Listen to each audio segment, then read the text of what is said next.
Jesus het sy bediening as geliefd begin. Die mense het regtig opgesien na hom. Maar kom ons kyk in Lukas 4 vers 16 tot so 22 toe. En hy het in hulle sinagoges geleer en is deur almal geprys. Toe kom hy in Nasaret waar hy opgevoed was. En soos hy gewoond was, gaan hy op die Sabbatdag in die sinagoge op en staan om te lees. En die boek van die profeet Jesaja is aan hom oorhandig. En toe hy die boek oopmaak, kry hy die plek waar geskrywe is. En hierdie presiese stukkie kan jy in Jesaja gaan lees ook. Dit is die profesie wat oor hom gespreek is. Die Gees van die Here is op my, omdat hy my gesalf het om die evangelie aan die armes te bring. Hy het my gestuur om die wat verbruisel van hart is te genees, om aan gevangene vrylating te verkondig en aan blindes die herstel van gesig, om die wat gebroke is in vryheid weg te stuur, om die aangename jaar van die Here aan te kondig. En nadat hy die boek toegemaak en aan die dienaar teruggegee het, gaan hy sit en die oë van almal in die sinagoge was op hom gefestig. Toe begin hy om vir hulle te sê, vandag is hierdie skrif in julle ore vervul. Nou as jy hierdie selfde stukkie in Johannes gaan lees, sal jy sien, in Johannes sê hy, dat die mense het hom uitgedruif en wou hom van 'n raantjie of 'n koppie gaan afgooi, omdat hulle nie gehou het van wat hy sê nie. Want dit is nou maar so, 'n profeet is nie, word nie herken in sy eie omgewing nie. Julle ken tog seker almal daai stukkie, né, wat hulle sê dat 'n mens is nie gekend onder jou eie mense nie, wat dit eintlik baie hartseer maak. En dit is tog iets wat ek dink enige iemand van ons wat die woord van God versprei, dit baie goed maar weet. Solank as wat jy sê wat die mense wil hoor, is dit oukei. Maar die oomblik wat jy begin praat wat reg en verkeerd is en hulle hou nie daarvan nie, is jy nie meer oukei nie.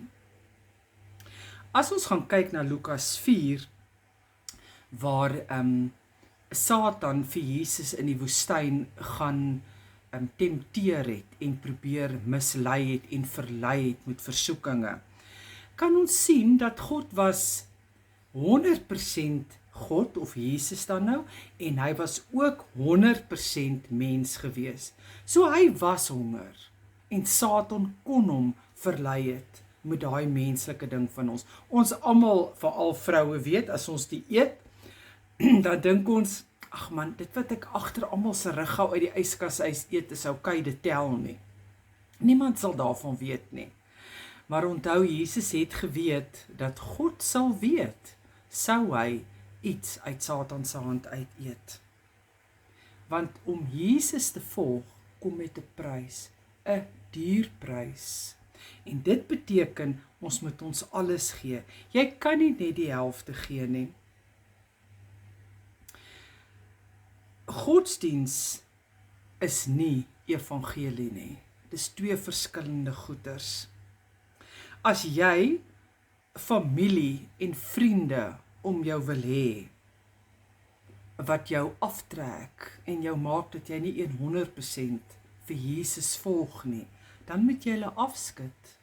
Dit is moeilik, maar daar is 'n dag wat jy jou vriende en familie moet aflaai en Jesus moet volg, want dit is die prys wat jy betaal. As jy 'n kampioen vir Christus wil wees, moet jy die koste betaal.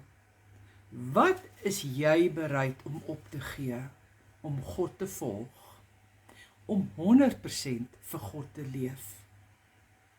Want dit het 'n prys. Jesus sal nooit jou hulproep ignoreer nie. Jesus sal nooit iemand wat roep sê, ek kom bietjie later, as hy nou kan help nie. As ons kyk in Lukas 5, vers 12 tot 13.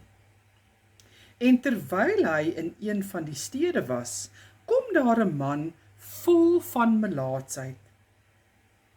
En toe hy Jesus sien, val hy op sy aangesig en smeek hom en sê, Here, as U wil, kan U my reinig.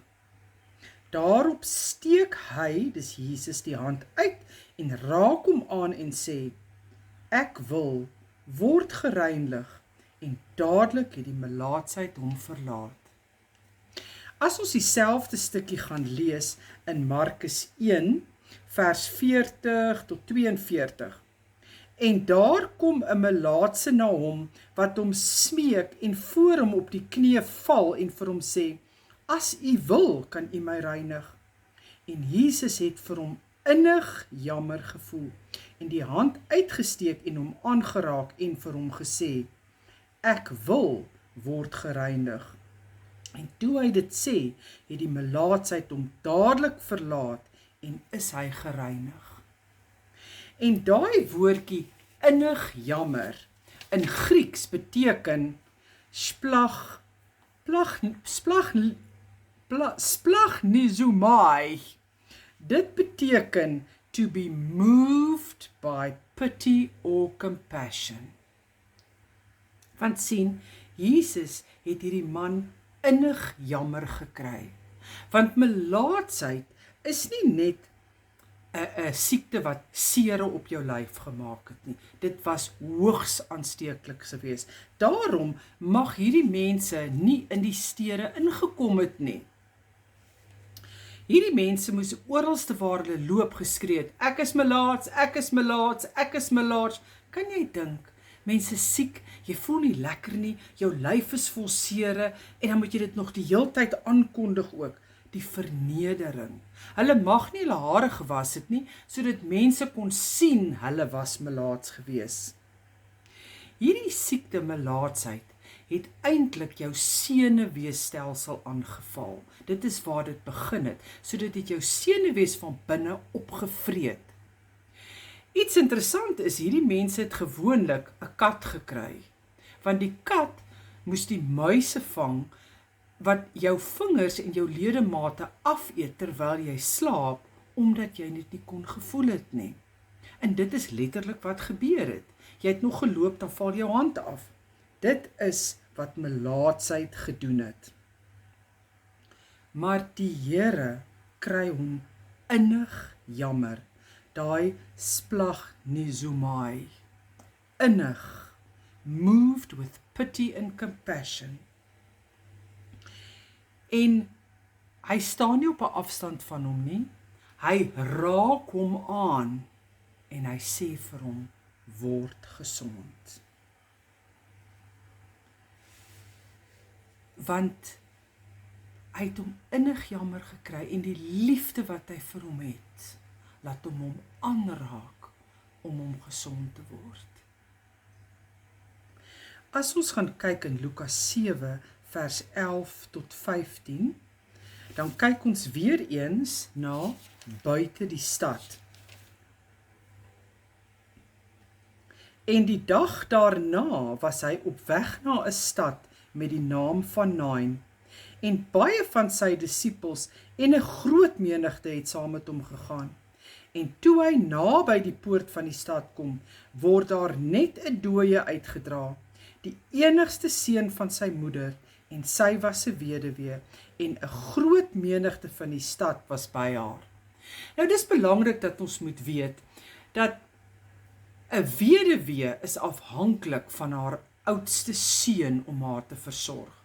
En hierdie is nie net haar oudste seun nie, dis haar enigste seun. So sy het nou net haar man aan die dood afgestaan. Nou is haar seun ook dood, en sy is absoluut op moedverloorse vlakte. Want wat gaan nou van haar word? Haar lewe is op 'n einde. En toe Jesus haar sien, het hy haar innig jammer, dit is weer daai splaghnizomai, gevoel en gesê, moenie ween nie. Hy het nader gegaan en die baar aangeraak. Daarop staan die draer stil en hy sê, jongeling, ek sê vir jou, staan op. En die dooie het regop gaan sit en begin praat. En hy het hom aan sy moeder teruggegee. Kan jy daai vrou se totale verslaandheid, opgewondenheid, diepe dankbaarheid sien, wat Jesus vir haar gedoen het, om haar kind aan haar terug te gee. Sien, God is altyd daar in jou donker tye. Jy moet net weet hy's daar.